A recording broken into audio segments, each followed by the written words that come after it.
الشيطان الرجيم بسم الله الرحمن الرحيم وبه نستعين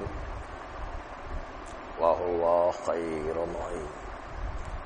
آج چونکہ پہلی شعبان ہے، بی بی زینب سلام اللہ علیہا کی ولادت بسعادت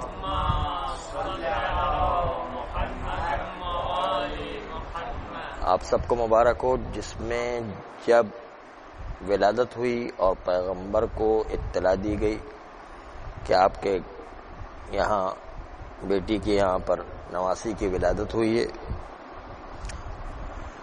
پیغمبر آئے اور کہا کہ نام کیا رکھا ہے؟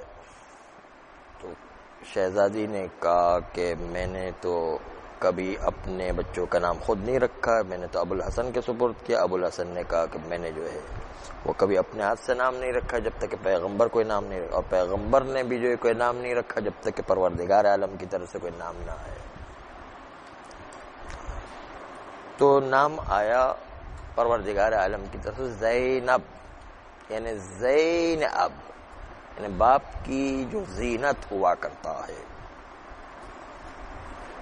تو جو علی کی زینت ہو، اس خاتون کی عظمت کا آپ ہی اندازہ کر سکتے ہیں۔ جب جو ہے شہزادی زینب کی ولادت ہوئی تو پیغمبر ابھی پیدا ہونے والی 1-2 دن کی بچی ہے، اس کو پیغمبر لے کر کے مسجد النبوی میں گئے، اور مسجد النبوی میں لے جانے کے بعد ہاتھوں پر بلند کر کے اصحاب کو دکھاتے ہوئے کہا ہذہ مثیل خدیجہ، یہ خدیجہ کی مانند ہے۔ یہ پہلے ہی دن جو ولادت ہوئی تو خدیجہ کی مانند پیغمبر نے زینب کو قرار دیا۔ اس وقت زینب کو کوئی نہیں پہچانتا تھا، اس وقت سب لوگ جو ہے دنیا عرب خدیجہ کو پہچانتے تھے، اس لیے کہ ابھی تو نئی بچی پیدا ہوئی ہے، نیو بورن بیبی ہے، ان کو کون پہچانتا ہے؟ نہیں، ابھی تو صرف دنیا عرب میں خدیجہ کا نام چلتا ہے۔ خدیجہ ملکۃ العرب ہے، اور ملکۃ العرب یعنی بے تاج ایسا بادشاہ ہے کہ ان کے مقابل میں کوئی سردار ہے ہی نہیں ہے نسل۔ ان کی دولت کا کوئی اندازہ ہی نہیں، حتیٰ ان کی دولت کے نتیجے کے اندر جو ان کے کنیز و غلام تھے اپنے علاقے کے سردار بن بیٹھے ہیں، کنیز و غلام تھے وہ سردار بن جاتے تھے۔ ملکۃ العرب خدیجہ کی جو ہے اتنی عظمت تھی ان کی، اور خدیجہ کا دسترخوان، خدیجہ کی بیواؤں یتیموں کی مدد کرنا، ہر قبیلے کے اندر جن کی جان کا خطرہ ہونا، جن کے مال کا خطرہ ہونا، جن کی عزتوں کا خطرہ ہونا، جن کی اولاد کا خطرہ ہونا، جن کی جو ہے بیماریوں میں جو ہے پریشانیاں آ جانا، کوئی جو ہے مسائل میں گرفتار، سب کو خدیجہ، سب پورے جزیرہ عرب میں وہ نجات دلایا کرتی تھی۔ تو سب کو یاد تھا خدیجہ کے احسانات، کون جو ہے نہیں جانتا تھا؟ سب کو پتا تھا کہ ہماری جان جو بچی ہے تو خدیجہ کی وجہ سے بچی ہے، ہمارا مال بچا ہے تو خدیجہ کی وجہ سے، ہماری عزتیں بچی ہے تو خدیجہ کی وجہ سے بچی ہوئی ہے۔ پورا جزیرۃ العرب جو ہے خدیجہ کو جانتا تھا۔ اور پھر جو ہے ایک بلڈنگ تھی مکہ میں جہاں پر بیواؤں یتیموں کو رکھا جاتا اور باقاعدہ ان کی سرپرستی کی جاتی تھی، ان کے کھانے پینے کا انتظام، ان کی ضروریات کا انتظام۔ ابھی بھی وہ بلڈنگ جو ہے تھی، چند سال پہلے تو ہم نے مکہ میں دیکھی تھی۔ اب سعودی عرب والوں کا پروگرام تھا اس کو گرا دینے کا، کیونکہ آثار اہل بیت کے سارے آثار کو مٹا رہے، اس میں سے ایک حضرت خدیجہ کے اس بلڈنگ کو بھی توڑنے کا پروگرام تھا یا نہیں۔ تو سعودی جو ظلم کر رہے ہیں اس میں ایک ظلم یہ بھی ہے کہ اہل بیت کے جتنے بھی آثار ہیں سب کے سب مٹا رہے ہیں۔ اس بلڈنگ کے اندر خصوصیت یہ تھی کہ بیوہ یتیم رہتے تھے، بہت بڑی بلڈنگ تھی جس میں جو ہے ان کی سرپرستی ہوا کرتی تھی۔ تو حضرت خدیجہ پورے جزیرہ عرب میں ہر کے کام آیا کرتے، اور ان کے دولت کا تو کوئی اندازہ ہی نہیں تھا۔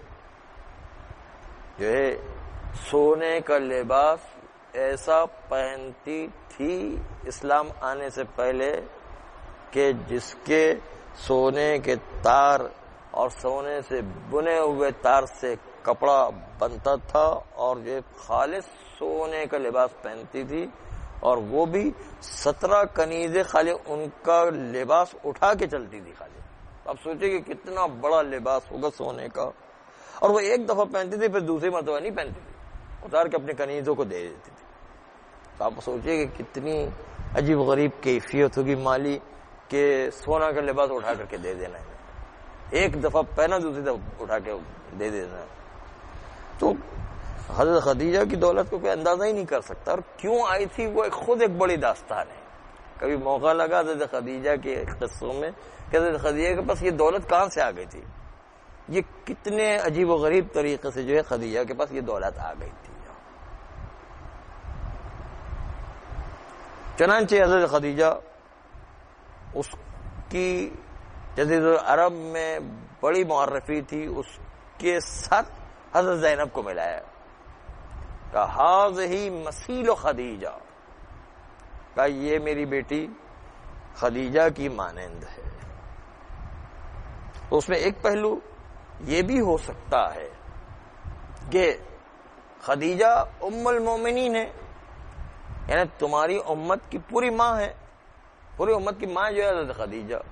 اور کوئی انسان اپنی ماں کو سر سے چادر نہیں چھینا کرتا, اپنی ماں کو جو ہے رسن نہیں باندھا کرتا, کوئی اپنی ماں کو کوڑے نہیں لگایا کرتا, کوئی اپنی ماں کو در بدر نہیں پھیرایا کرتا, کوئی اپنی ماں کے بچوں کو جو ہے اذیت نہیں دیا کرتا. تو یاد رکھو کہ خدیجہ کے معنی میں جس طرح خدیجہ کا احترام ہے, اسی طرح خدیجہ کی طرح ہی اس بچی کا بھی احترام تمہیں ملحوظ خاطر رکھنا ہے. ایسا نہ ہو کربلا میں سارا واقعہ پیش آ جائے, ابھی سے جو بیدار کر رہے ہیں. ایک پہلو یہ ہے. تو ایک دوسرا بڑا اہم پہلو ہے حضرت زینب کا حضرت خدیجہ سے ملانے کا, اور وہ پہلو عام طور پر ہم کربلا کے حوالے سے زینب کو سنتے رہتے ہیں. شہزادی زینب جو ہے ان کے حالات کربلا کے حوالے سے ہمارے سامنے آتے ہیں, اس کے علاوہ ان کی نجی زندگی کیسے گزری وہ تو ہمارے سامنے آتی ہی نہیں. ہمارے سامنے جو ہے ان کے گھریلو حالات ہمیں پتہ ہی نہیں, اس لیے کہ ان کے حالات باقی ہمارے سامنے ہی نہیں آتے کہ وہ شہزادی زینب کی زندگی کیسی تھی. ایسی زندگی نہیں تھی جیسی شہزادی زینب کو ثانیہ خدیجہ بھی کہتے ہیں اور ثانیہ زہرا بھی کہتے ہیں. کردار میں اپنی ماں کی طرح ہیں, لیکن شہزادی فاطمہ زہرا نے اپنی پوری زندگی دکھ کے عالم میں گزاری ہے. اس لیے کہ جب پیدا ہوئی تو اس وقت پورا مکہ, پورا کا پورا شہر مکہ پیغمبر کا دشمن ہو چکا تھا, اور وہ دشمنی بھی انتہا تک پہنچی ہوئی تھی. کانٹے بچھانا, کوڑا پھینکنا, اوجڑی کو جو ہے پیغمبر کے کمر پر ڈال دینا, یہ سارا زمانہ جو پیغمبر کا جو ہے شہزادی فاطمہ دیکھ رہی ہے. تو بچپن کا عالم ایسا گزرا کہ باپ پر مظالم ہوتے ہوئے دیکھے, اور پورا مکہ جو ہے دشمن ہو چکا ہے. شیب ابی طالب میں جانا جو ہے وہ دیکھا ہے, یہ حالات دیکھے. اور پھر جوانی میں مدینہ میں آئے تو اس وقت جو ہے مدینہ میں غربت تھی. غربت کے نتیجے کئی روز جو ہے فاقے کرنا پڑتے تھے, اور اس کے نتیجے کے اندر شوہر کے وہاں پر بھی بڑی سختی کے ساتھ زندگی گزاری. اور پھر مرنے کے بعد تو پیغمبر کے انتقال کے بعد تو صبت علیہ مصائبوں کی منزل آ گئی.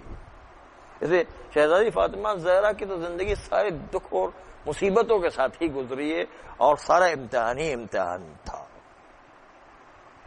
اس لیے زینب کی زندگی اپنی ماں کی طرح نہیں گزری, بلکہ اپنی نانی خدیجہ کی طرح گزری,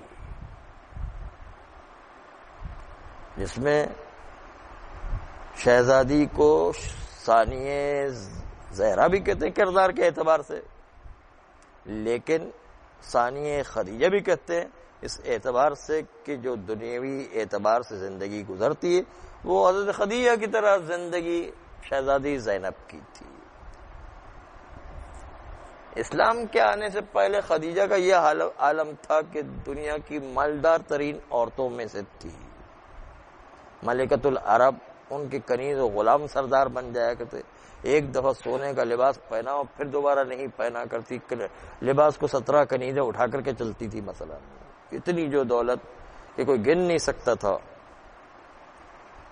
70,000 اونٹ پر سامان سفر لد کر کے صرف ایک قافلہ خدیجہ کا جایا کرتے. 70,000 اونٹ. ایک اونٹ ایک ٹرالر کی طرح ہوتا ہے. ایک ٹرالر ہو آدمی کے پاس تو کتنا فخر کرتا ہے کہ ایک ٹرالر ہے جس کے پاس 70,000 ٹرالر ہو اور اس پر سامان بھی لدا ہوا ہو. اب دیکھیں کہ ایک جو ہے قافلے کے ایسے کئی قافلے حضرت خدیجہ کے سال میں بنتے تھے. تو کتنی دولت ہوگی تو اندازہ نہیں کر سکتا. یہ سب راہ اسلام میں قربان ہو گئی ہے. تو خدیجہ کی دولت کا کوئی اندازہ نہیں تھا. چنانچہ جس طرح خدیجہ کی دولت تھی، حضرت زینب سلام اللہ علیہ ان کا بھی یہی عالم تھا کہ بڑی آسائش میں زندگی گزاری، جس طرح خدیجہ نے بڑی آسائش میں زندگی گزاری. اسلام سے پہلے بڑی آسائش میں زندگی، اسلام کے بعد آہستہ آہستہ دولت جو کم ہونے لگی اور پریشانی کا عالم آیا، وہ بھی اسلام کی خاطر قربانی دی ہے. تو شہزادی زینب جو ہے انہوں نے بھی بڑی آسائش میں زندگی گزاری. خدیجہ کی ماں نے بہت مالدار خاندان سے تعلق رکھنے والی تھی، اس لیے کہ جب شہزادی زینب کی عبداللہ ابن جعفر طیار سے شادی ہوئی تو مولا علی کا جملہ ہے کہ اگر یہ عبداللہ نہ ہوتے تو میری بیٹی زینب کا کوئی ہم مثل نہیں تھا، اس کی شادی نہیں ہوتی زینب کی. جس طرح حضرت معصوم قوم کا آپ نے سن رکھا ہوگا کہ ان کی شادی صرف اس لیے نہیں کہ ان کا کوئی میچ نہیں تھا، کہ ان کے جو کفو نہیں تھا، کوئی جو مثل نہیں تھا ان کا، اس لیے ان کی شادی نہیں ہو سکی.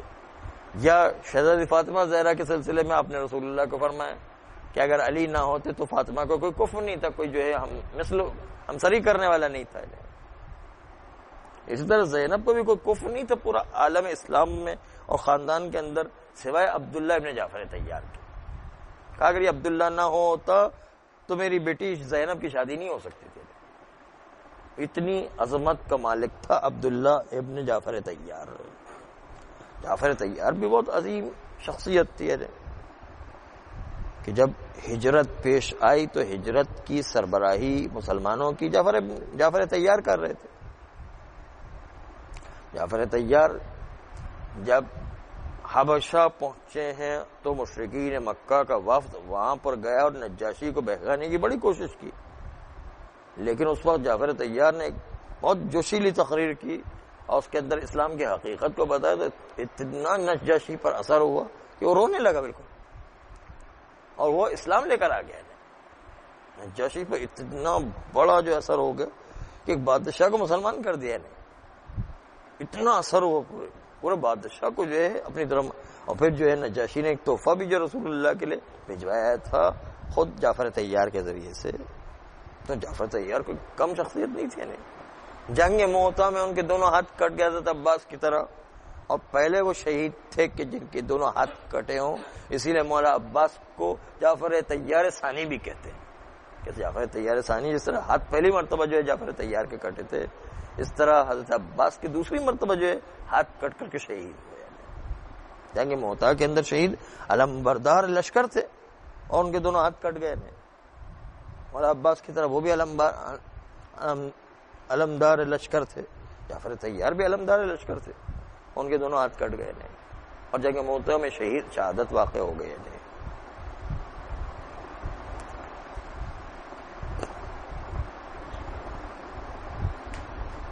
السلام علیکم. چنانچہ جناب جعفر طیار وہ جب حبشہ سے واپس پہنچے تو اس وقت مکہ میں واپس آئے اور دیکھا کہ پیغمبر تو وہاں پر موجود نہیں، جنگ خیبر کے لیے گئے ہوئے. حضرت جعفر طیار جنگ خیبر کی طرف چلے. جنگ خیبر کی طرف چلے تو دیکھا کہ جو ہے ایک طرف مولا نے مرحب کے سر کو کاٹا اور وہ ایک ہاتھ میں علم اور دوسرے ہاتھ میں مرحب کا سر اٹھا کر کے مولا آ رہے، تو دوسری طرف سے جعفر طیار آ گئے. دونوں بھائی ایک مرتبہ رسول اللہ کے پاس آ رہے. تو پیغمبر کا جملہ تھا کہ میری سمجھ میں نہیں آتا کہ میں کون سی خوشی کو بڑی خوشی قرار دوں، یہ مرحب کے سر کو کاٹنا علی کا یا جو ہے جعفر طیار کا نجاشی کے پاس سے آ رہا ہے. اتنی عظمت تھی کون سی خوشی کو بڑی خوشی قرار دیں. آپ اندازہ رکھیں جعفر طیار کتنی عظمت کے مالک تھے. ان کے بیٹے سے عبداللہ ابن جعفر طیار، اور وہ عرب کے رئیس زادوں میں سے بہت ہی مالدار اور بہت ہی بڑا بزنس ان کا بھی چلتا تھا حضرت خدیجہ کی طرح ہی. تو بہت آسائش میں حضرت زینب نے اپنی زندگی گزاری ہے. خالی ایک جملہ جو تاریخ کا وہ نقل کرتا ہوں، آپ دیکھیے کہ کتنا عجیب جملہ تھا کہ اگر دو آدمی میں جھگڑا ہو جاتا، جھگڑے کے نتیجے کے اندر وہ جس پر قرضہ ہے وہ کہا کرتا تھا کہ بھائی میں ابھی قرضہ دینے کی پوزیشن میں نہیں ہوں، اس وقت میرے پاس قرضہ ادا کرنے کے لیے کچھ پیسے نہیں ہیں. تو جھگڑے کے درمیان جو ہے وہ اگر قرض دینے والا کہہ دیتا تھا کہ میرا ضامن جو عبداللہ ابن جعفر طیار ہے، تو فوراً چھوڑ دیتا تھا. جو ہے قرض مانگنے والا تھا چھوڑ دیتا کہ عبداللہ ابن جعفر طیار نے اگر ضمانت لی تو چھوڑ دی. حالانکہ انہوں نے ضمانت نہیں، خالی ایک بات کہہ دی تو بھی چھوڑ دیتا، اس لیے کہ وہ قرض مانگنے والا پھر عبداللہ ابن جعفر طیار کو پکڑتا اور کہتا کہ بھائی فلاں صاحب نے جو ہے آپ کا نام لیا کہ آپ نے ضمانت لی ہوئی ہے. تو وہ کوئی وثیقہ نہیں مانگتا تھا، کوئی ثبوت نہیں مانگتا تھا، کوئی بات نہیں پوچھتے، فوراً جعفر طیار جو ہے اگر 1 ملین کا قرضہ 1 ملین جو اٹھا کر فوراً دے دیتے، یعنی 1 ملین ان کے سامنے کوئی حیثیت ہی نہیں تھی. اس طرح وہ ملینوں بانٹتے تھے روزانہ. تو آپ سوچے کہ کتنی ان کے پاس دولت تھی کہ ملینوں اسی طرح بانٹتے تھے. تو شہزادی زینب کتنی آسائش میں زندگی گزار رہی ہوگی. تو شہزادی زینب کی زندگی وہ خدیجہ کی طرح بڑی آسائش والی زندگی تھی. جس طرح شروع اسلام میں خدیجہ نے جو ہے بڑی آسائش کے اندر زندگی گزاری، پھر آہستہ آہستہ اسلام کی خاطر اپنی دولت کو قربان کیا، اس طرح شہزادی زینب نے بھی اپنی ساری زندگی زیادہ تر جو ہے آسائش میں گزاری ہے. لیکن کربلا کا واقعہ پیش آیا، اس میں قربانی کی بات ہے، تو وہاں پر شہزادی زینب نے وہاں قربانی بھی دی، اولاد کی قربانی بھی دی، اور در بدر پھرایا بھی گیا. ہر قسم کے جو ہے اسلام کے اوپر جو کوئی بات آتی تو اپنی قربانی کو ایسا بے مثل قربانی دیتے ہیں کہ جس کی کوئی جو ہے مثل نہیں ہو سکتی. وہ قربانی جو دی. چنانچہ شہزادی زینب کا پہلو خدیجہ کی مثل قرار دینے کا یہ بھی ہے کہ جس طرح خدیجہ ہر ایک کے کام آیا کرتی تھی پورے جزیرہ عرب میں، اس طرح زینب بھی ہر ایک کے کام آتی تھی پورے جزیرہ عرب میں. اس کی دولت جو ہے سب جگہ کام آیا کرتی، اس لیے زینب کا یہ پہلو کسی کے سامنے نہیں آیا ابھی تک. ہم کربلا کے پہلو کے حوالے سے دیکھتے ہیں، لیکن یہ پہلو بھی شہزادی زینب کا موجود تھا کہ معاشرتی اعتبار سے، ایک طرف سے مفسر قرآن ہونے کے اعتبار سے، جس طرح جو ہے فاطمہ زہرا سلام اللہ علیہا کے پاس لوگ قرآن کا درس پڑھنے آتے تھے.